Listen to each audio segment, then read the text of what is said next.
Internetseiten.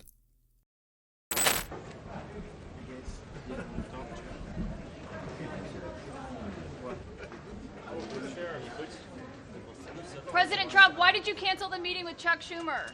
All I got from the United Nations was an escalator that on the way up stopped right in the middle. If the First Lady wasn't in great shape, she would have fallen. But she's in great shape.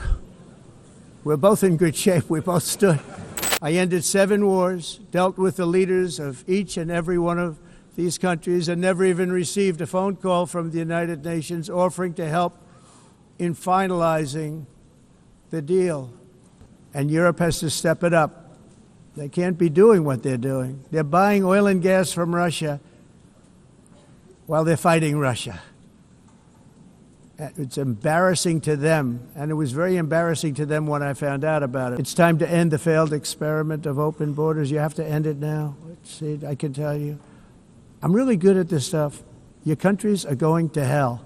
Germany was being led down a very sick path, both on immigration, by the way, and on energy. They were going green, and they were going bankrupt.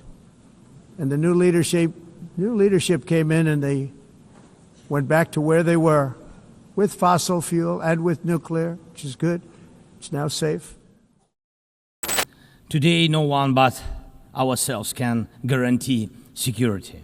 Only strong alliances, only strong partners, and only our own weapons. The 21st century isn't much different from the past.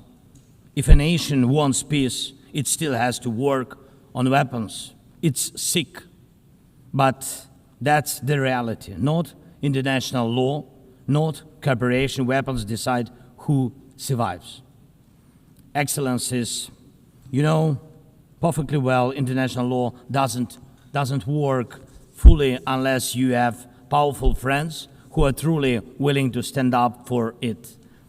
And even that doesn't work without weapons. It's terrible, but without it, things would be even worse.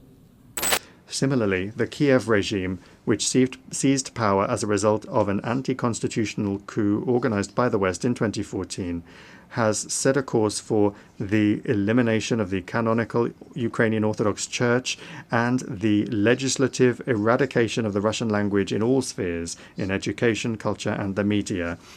Ukraine is the only country in the world that has legislatively banned the use of the native language of almost half of its population. Moreover, threats of the use of force against Russia are increasingly being made. Russia is being accused of almost planning to attack the North Atlantic Alliance and the European Union countries. President Putin has repeatedly debunked these provocations. Russia has never had and does not have any such intentions. However, any aggression against my country will be met with a decisive response. There should be no doubt about this among those in NATO and the EU, who not only are telling their voters that war with Russia is inevitable and are forcing them to tighten their belts, but are also openly talking about preparations for an attack on our Kaliningrad Oblast and other Russian territories. Syria is reclaiming its rightful place among the nations of the world. This announcement is the echo of a great people's will, a people who forged glory throughout the ages, who rose again from beneath the rubble to restore their rights and freedom and dignity. On behalf of the Syrian people, I extend gratitude to everyone who stood by the Syrian cause, who aided Syrians in their tragedy, and who welcomed them in their countries, and to all nations and peoples who rejoiced in the victory of the Syrian people's will.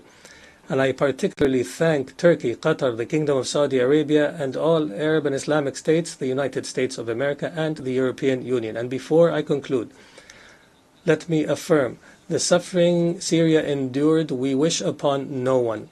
We are among the peoples most deeply aware of the horrors of war and destruction. For this reason, we stand firmly with the people of Gaza. I hereby declare once more before this assembly that Iran has never sought and will never seek to build a nuclear bomb. We do not seek nuclear weapons. This is our belief based on the edict issued by the supreme leader and by religious authorities. Therefore, we never sought weapons of mass destruction, nor will we ever seek them. Whereas those who disturb the peace and stability in the region lies in Israel, but Iran is the one that is being punished for those actions. We Iranians have extended our power in the world not by producing and employing nuclear weapons, nor by the slaughter of hundreds of thousands in the 20th century, nor by genocide and the imposition of starvation upon the children in Gaza in the 21st century, and not even through the historic empires of Iran, but rather through a culture of human fellowship and the message of empathy of universal sages such as Rumi, Hafiz, Saadi, who 8 centuries ago declared human beings are members of a whole, in creation of one essence and soul.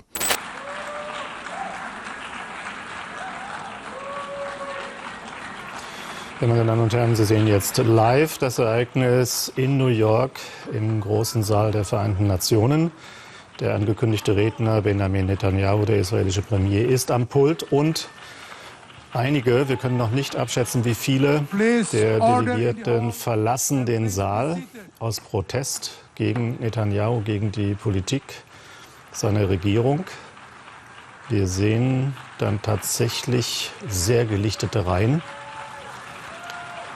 Und da kann auch der Sprecher der Generalversammlung anscheinend jetzt mit seinen Ordnungsrufen noch nicht wirklich durchdringen. Unsere Piloten haben Irans Luftabwehr neutralisiert, haben den Himmel über dem Iran übernommen und sie haben gesehen, dass israelische Piloten und amerikanische B-2-Piloten die Atomstätten bombardiert haben. Ich möchte Präsident Trump für seine starke Unterstützung danken. Im Juni, als Israel die Atomanlagen im Iran angriff, sagte der deutsche Bundeskanzler Merz die Wahrheit. Er sagte, Israel macht die Drecksarbeit für uns alle. Für uns ist jedes zivile Opfer eine Tragödie. Für die Hamas ist jedes zivile Opfer eine Strategie. Sie benutzt die Opfer als menschlichen Schutzschild in ihrem bösen Krieg gegen Israel. Das sind die Leute, denen Sie einen Staat geben wollen. Was Sie tun, ist, die größte Belohnung an intolerante Fanatiker zu geben, die das Massaker vom 7. Oktober unterstützt haben und bejubelt haben. Den Palästinensern einen Staat zu geben, eine Meile von Jerusalem entfernt. Nach dem 7. Oktober ist wie Al-Qaida einen Staat zu geben, eine Meile von New York entfernt.